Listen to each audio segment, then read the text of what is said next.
Hello, কালকের দিনটা ছিল একদম অন্যরকম একটা দিন, আর ৫টা দিনের থেকে একটু আলাদা।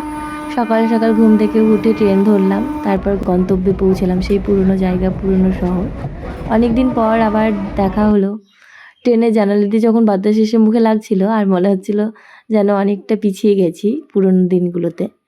এটা আমার নতুন কিছু না, যতবার কল্যাণী যাই ততবার এই অনুভূতিটা হয়।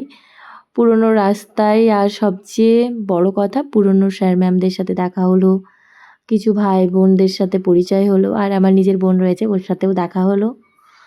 গল্পে গল্পে, কথায় কথায় পুরনো স্মৃতিগুলো আবার ফিরলো। তবে যাদের জন্য আমার এই স্মৃতিগুলো আরও বেশি সুন্দর, সেই বন্ধু বান্ধবের সাথে আজকে দেখা হলো না।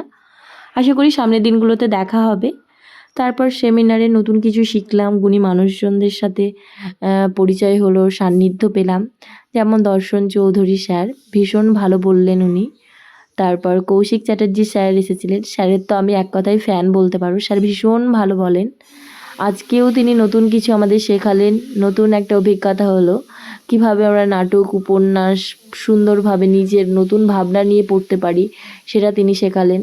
আর তিনি তার নতুন ভাবনা নিয়ে তার নাটক রক্তকরবী তিনি মঞ্চস্থ করেছেন, সেটাও দেখার ইচ্ছে রয়েছে। ভীষণ ভালো বলেছেন তিনি। তারপর দুপুরের লাঞ্চ সারলাম, যেমন ভাত ডাল মাছ যেরকম হয় বাঙালির খাবার দাবার, ভীষণ ভালো খাবার দাবার ছিল। খাওয়া দাওয়া করে আবার বাড়ি ফেরার পালা, সেই ট্রেন, লম্বা জার্নি।